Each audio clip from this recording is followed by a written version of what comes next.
Mais faites-le taire! Faites le taire avec celui qui a survécu à Robert Ménard, Tom Villa. Bonjour Tom. Bonjour Jean-Marc, bonjour Julie, bonjour Mathieu Vergne. Alors Mathieu, vous êtes le directeur des programmes de flux à TF1. Alors le flux à TF1, ça veut dire le divertissement. Voilà, c'est les termes de télé. Avant on disait la ménagère de moins de 50 ans, maintenant on dit la responsable des achats.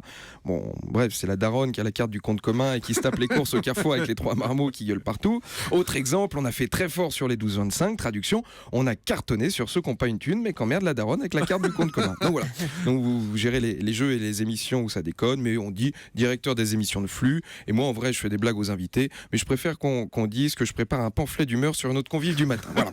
Koh-Lanta c'est vous, Mathieu. The Voice c'est vous, Danse avec les stars c'est vous, bref le pognon de TF1 c'est vous. Alors justement The Voice, Jean-Marc en a parlé il y a quelques secondes, l'émission qui révèle les talents de demain, mais bon, qui tiennent plus difficilement à après-demain.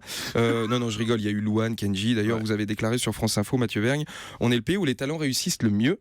Et allez dire ça à Stéphane Rizon et Johan Frégé, ils sont en concert ligne 8 et 12. C'est pas évident, mais la grosse info de The Voice, c'est que Zazie a déclaré ne pas être sûre de rempiler la saison prochaine pour cause de tournées.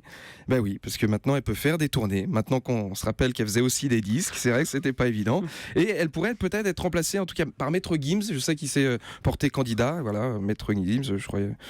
Méfiez-vous avec les rappeurs parce que des beats, ils en gardent pas un très bon souvenir. Gilles Verdez non plus d'ailleurs, mais Maître Gims, ça peut être bien tant qu'il chante pas. Demandez au Stade de France pour la finale de la Coupe de la Ligue. Mon Dieu. Et puis aussi un autre avantage, pas besoin de faire se retourner le fauteuil avec Maître Gims. Bah parce qu'il est aveugle, le pauvre. Bah, il n'est pas aveugle, Maître Gims.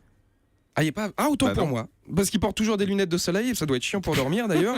C'est qu'il doit bien avoir quelque chose à cacher s'il porte des lunettes tout le temps. Soit il a un gros strabisme, soit c'est un gros voyeur, Maître Gims. Et puis il va y avoir le retour de Secret Story, avec cette année une nouveauté, des anciens qui pourraient faire le retour pour les 10 ans de l'émission. Donc une nouveauté que vous faites chaque année. Et puis ça existe déjà, ça s'appelle Les Anges de la télé-réalité. Et franchement, pour les convaincre, va falloir sortir le chéquier, Mathieu, parce que toute l'année, ils sont à Hawaï, Tokyo ou Rio. Alors pour leur pourrir l'été à la plaine Saint-Denis, va falloir trouver les arguments. Bonne journée. Merci beaucoup.